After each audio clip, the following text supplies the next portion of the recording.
enchaîne avec un nouveau témoignage, celui de Caroline Grange, qui est Global 360 Marketing and Media Director donc chez Longchamp, donc finalement directrice 360 chez Longchamp. Je vous invite à me rejoindre. Elle nous partage son retour d'expérience sur comment conquérir les millennials.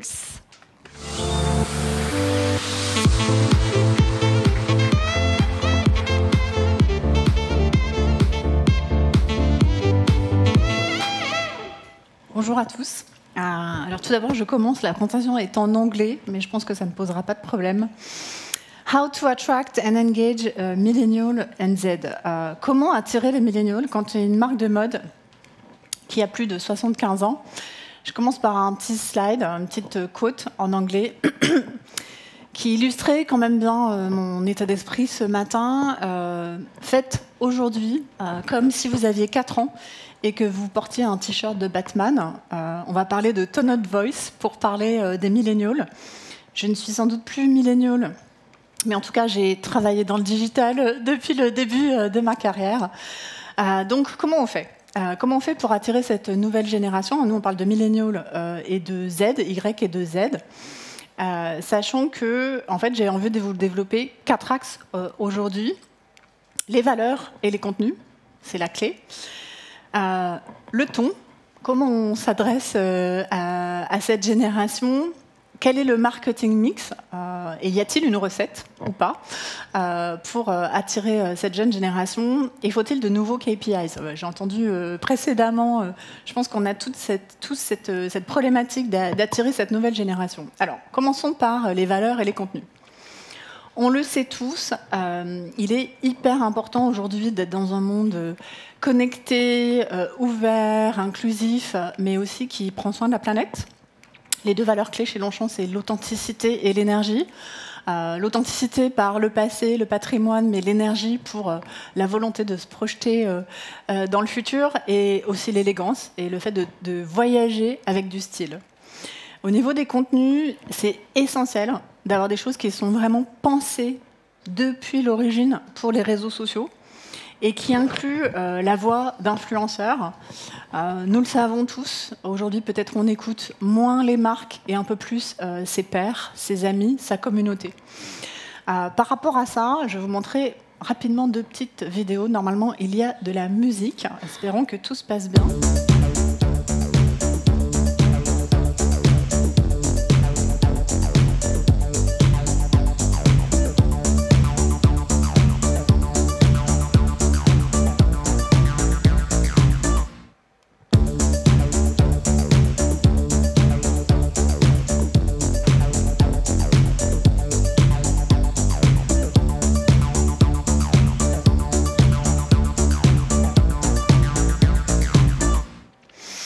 Alors voilà, souvent on dit une petite vidéo parle mieux que 150 mots. Inclusivité, vous le voyez aussi, format vertical. Ça paraît rien, mais avant, on pensait toujours les films en cinémascope, avec le bon 30 secondes pour la télé. C'est plus du tout cette réflexion qu'on a et qu'il faut avoir. On illustre aussi cette génération, donc il n'y a pas une seule femme dans la pub, elles sont 3, parfois 5, 6, avec aussi des hommes. Un petit clin d'œil, sans être, comment dire, totalement différent par rapport à notre univers et notre ADN. Donc, on a parlé des contenus, on a parlé des valeurs. En termes de tone of voice, j'ai exprès mis cette petite photo pour dire, voilà, il y a toujours ce côté, un petit clin d'œil, un petit peu espiègle, en réalité, qu'on veut mettre en scène. J'ai pris 2 exemples.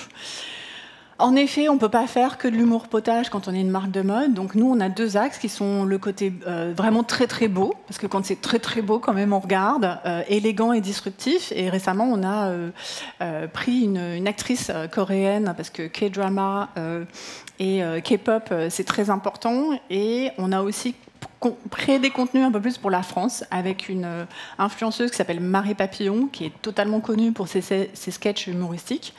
Et on a lancé un sac totalement recyclé avec elle, buzz vidéo sur les réseaux sociaux, etc. Donc je pense que sur le tone of voice, vous m'avez compris. Ensuite, au niveau du marketing mix 360, je ne vais pas vous parler que de communication, mais aussi finalement d'offres produits. Je vais vous raconter une collab qu'on a lancée cet été. Donc on est allé chercher en fait un duo d'artistes Vous ne les connaissez peut-être pas, mais Maurizio Cattelan est mondialement connu sur le marché de l'art contemporain. Plutôt un duo d'artistes assez disruptif, assez provoquant, qui ne fait pas forcément l'unanimité. Et on leur a proposé de faire une collab ensemble. Donc Pop Revolution, c'est une collaboration qu'on a lancée cet été dans le monde entier, avec, vous voyez, des prises à partie assez importantes, love, des bananes, des pirates, des chiens avec des pipes, un petit peu tous les ingrédients du buzz. Ça a donné une ligne de produits avec un drop spécifique. Et on a aussi créé évidemment des contenus avec eux, des photos, des vidéos et tout un tas d'ambassadeurs. Donc, comment on fait sur ce mix? Quand on veut lancer ça dans le monde, classiquement, on va lancer des teasers sur les réseaux sociaux.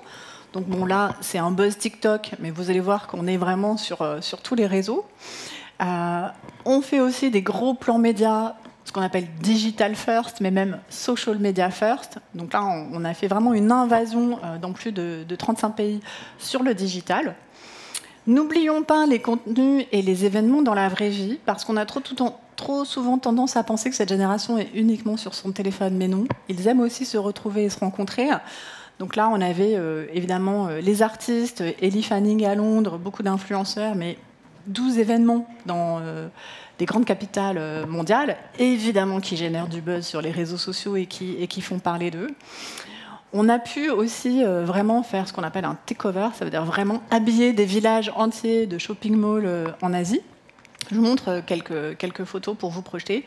Et puis, il n'y a pas que le digital, il y a aussi la rue. Et la rue, c'est très important. Donc, out of home, c'est un peu des démonstrations de visibilité très importantes. Donc, vous voyez des billboards un petit peu dans le monde entier. Last but not least, les influenceurs. Aujourd'hui, encore une fois, on écoute parfois plus ses pairs, ses amis ou ceux qu'on admire que les marques elles-mêmes. Et ces influenceurs ont été invités à nos événements, invités à créer des contenus. Et nous avons aussi utilisé ces contenus pour nos plans médias. Donc, pour finir, comment on assesse le succès sur les millennials? Parce que finalement, au-delà du trafic et du buzz qu'on crée dans les boutiques, eh bien, en fait, on a beaucoup regardé ce qu'on appelle les Google Trends, les requêtes. On est devenu top requête depuis 5 ans sur Google en moins de 4 semaines. C'est un record. On était ravis. Les réseaux sociaux occidentaux et asiatiques sont envahis de mentions Longchamp. Je ne vous parle pas des impressions du reach, qui sont plutôt des KPIs classiques en fait, d'efficacité. Mais c'est vrai qu'on regarde beaucoup les impressions et le taux d'engagement, parce qu'en fait, on ne veut pas juste être vu, on veut aussi intéresser et que cette génération vienne vers nous. Last but not least, on parle de sentiments positifs ou de net sentiments. Donc on analyse les commentaires, on analyse les réactions. C'est super bien de créer le buzz, mais parfois il y a des buzz qui sont négatifs. Donc là, c'est important de regarder en effet la qualité. La qualité du sentiment généré, ce niveau, ce degré d'attachement qu'on veut absolument renforcer. Alors évidemment, quand on lance ce genre de collaboration, on n'a pas que des gens qui sont ravis, il y en a qui sont choqués. Parfois même les fidèles clientes de Longchamp qui voient, entre guillemets, le changement arriver, mais en même temps, ça génère les conversations, ça réengage des gens, et ça nous donne un peu plus de visibilité. Pour finir, s'il y avait une recette pour conquérir les millennials, finalement, en termes de mix dans la recette, je dirais que les ingrédients, c'est avant tout d'aller chercher des collaborations disruptives, mais aussi de refaire de la communication sur la vraie personnalité de la marque. On revient aux valeurs. Des événements dans la vraie vie, parce qu'on a trop souvent tendance à penser à nouveau que tout est digital. Donc, animer des soirées, animer des rencontres, animer aussi des choses au niveau de nos boutiques, c'est très important. Engager les bons people, et quand je dis people, ça peut être des célébrités, des influenceurs, mais aussi des amis d'amis de ces différentes communautés. Penser réseaux sociaux en premier, générer les conversations, les alimenter, et puis bien sûr être visible dans la rue. Enfin, pour finir, avant de spread the love, ce que je voulais rajouter, c'est que ma conviction, c'est que les milléniaux, les Y et les Z, ils ne sont pas si différents de toutes les autres générations. Pour vous dire, les mix habituels, ils sont proches de ça. Beaucoup de paid media, beaucoup d'événements, beaucoup de people. Peut-être que ce qu'on pousse plus fort, c'est la notion de réseaux sociaux et de conversation. Mais finalement, est-ce qu'on n'attend pas tous des marques, qu'elles soient authentiques, respectueuses de la nature et malgré tout dans leur époque ?